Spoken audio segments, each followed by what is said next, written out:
feel honored to be in these situations that I could use my voice and do the things I do. Yeah, I'm inspired by, life and all sorts of things. You can say something right now and it would inspire me to write a song or something to happen. Most kings just happen to be inspired by Basquiat drawing, the drawing, and you had most young kings get their head cut off on the bottom. And I looked at that and I was like, it's powerful. Just the statement in itself, lends itself for a song. The song starts inspired by Basquiat. My chariot's on fire. Everybody took shots, hit my body up, I'm tired. And then it's just, they build me up to break me down, to build me up again. They're like, Hov, we need you back so we can kill your ass again. It's like this thing, this love, hate thing that the world has with success, period. I walk in every room as myself. I don't walk in any room as anyone else. I'm not cowering, I'm not speaking soft, my voice doesn't change, it sounds exactly the same way. I'm walking as myself and proud, and I speak for us, and that gives me a joy. I'm honored to be in those rooms, and so yes. It's like, don't listen to anyone. Everybody's scared. Everyone tells you how things worked out, but it worked out for you that way. And so don't listen to anyone because their experience is unique to who they are. Mm-hmm. You know what I mean? And then a lot of people will try to put their fears on you. You can't do that. No, you can't do it. Right. You know what I'm saying? So they just projecting, they're putting things that they don't believe that they can do on you. And you may possibly do it. Like my uncle, he was telling me, my uncle said I never sell 1 million records. I sold 1 million records like 1 million times. So he was, I'm sure I'm his nephew. I don't think he meant any malice. He wanted the best for you, but he just was projecting his fears right. and things that, are you crazy? How are you going to do that? How? I'm sure there's things that I do now that he can't believe that I was able to accomplish. But he couldn't even see it at the time. So he was just projecting, putting his fears on me. So the whole thing is just, and always believe you're great, even before anybody else believes it. It's an extension of my family. It's like the things that I do. I tell my family all the time. I tell my grandmother, my mom, they're proud. They're super proud and strong women, and they won't ask me for anything. And I say, man, there are times where I don't want to get my picture taken, and I want to eat, and paparazzi take photos in your face and screaming at you and taking pictures, and you can't take your kid to the park. And I'm like, those are the sort of things that give the reason why I'm okay with it, and why I can cope and live with these things without, much as a complaint. It's the things that it allows me to do, the spaces that it affords me, the rooms I'm allowed to go in as myself. It deals for the most part with success. It deals with people who you started your life off with and what success does to them. People look at you strange saying you changed, like you worked that hard to stay the same, like you're doing all this for a reason. And what happens most of the time, people change. People change around you because they start treating you different because of your success. So you are changing. You don't change who you are, the core of who you are, the things you believe, the things you love, and the things you die for, and your principles. You don't change that, but you're going to change who you are. You're going to change. You can't do the same things that you can't hang on the corner. Some people may not be comfortable with that. And then it deals with the other side of success, how people look at you when you're successful. Media medals, people sue you, settle. Every step you take, they remind you again. So no matter how far you are, you still have that stigma on you of where you come from when you walk inside the door. Even if you have a tuxedo on, it's like, oh yeah, that's the guy who used to be this and did that. Most kings get their head cut off, right? In war, battle, and in life.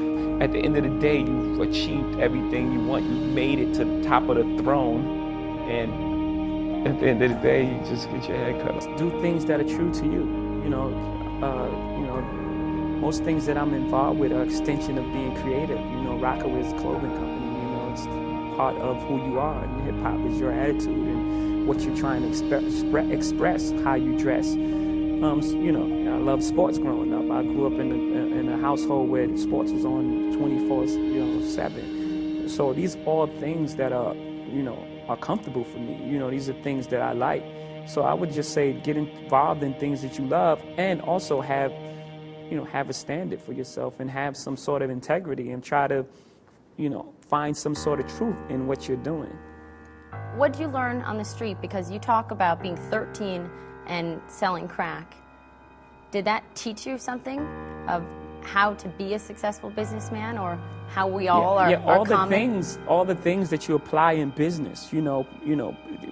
They say that he has great instincts, but on the streets, having great instincts can be the difference between life and death, not just losing a deal. Or incarceration. Or incarceration, which is less than death, right? And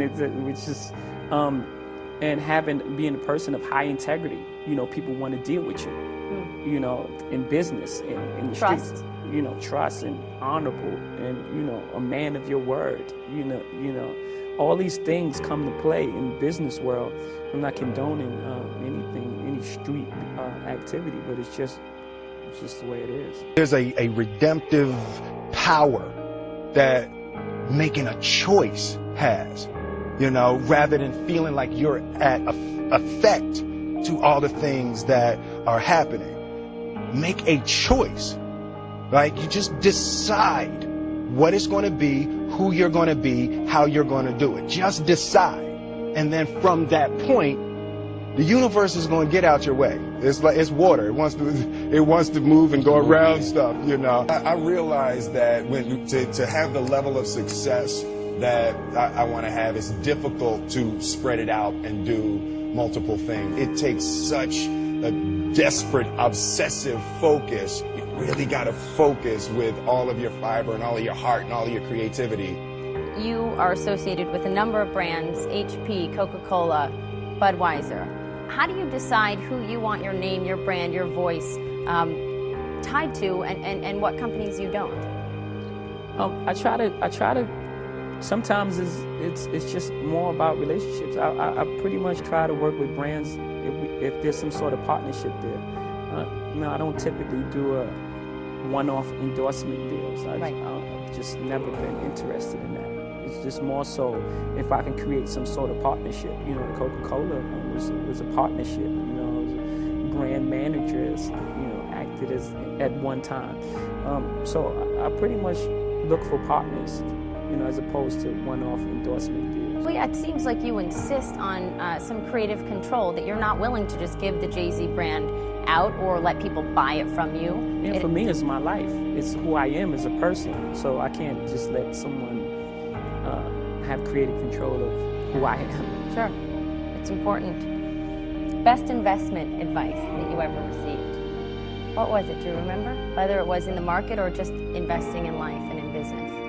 Yeah, I think just doing things that you believe in, things that you understand. I think that's the best investment. I heard Warren Buffett say that just the other day. And I just innately felt that, just invest in things that you understand. Speaking of Warren Buffett, you recently spent an afternoon with him in Omaha, Nebraska. Went to lunch, sat down with him. Did it turn out that the two of you had more in common maybe than you thought? I think most people do. After a conversation, you realize that you have more in common than things that are dissimilar. Yeah. What did you take away from that? What did you learn from sitting with him, and what do you think he might have gleaned from meeting with you? I don't know. I have no idea on his side. On my side, he's very sharp, and again, he just affirmed to me that instincts is really important in business. I didn't go to any proper business school or any super follow any manuals like the Record Business 101 or anything like that. I just pretty much followed my instincts. And he just reaffirmed that for me, that, your instincts are very important to you. What about what you own? I read that your mother gave you a 3-ring binder, and you would write your lyrics in it as a child, and you'd hide it under your bed so that no one would steal it. Are your words still your most valuable possession? Yeah, because they caused all of this, saved my life, so. Saved your life? Absolutely. Why? Well, the things and activities that I was in, just as a broad statement, everyone says that. If I wouldn't have made it here, I wouldn't be here. But no, really, there was one of my friends who's like a dear friend of mine. We would be together every single day. And if it wasn't for rap, if I wasn't taken away from you know, the place I was. You know, he went to jail for 12 years. And we were together every single day. So I can't even imagine a circumstance where I wouldn't be with him.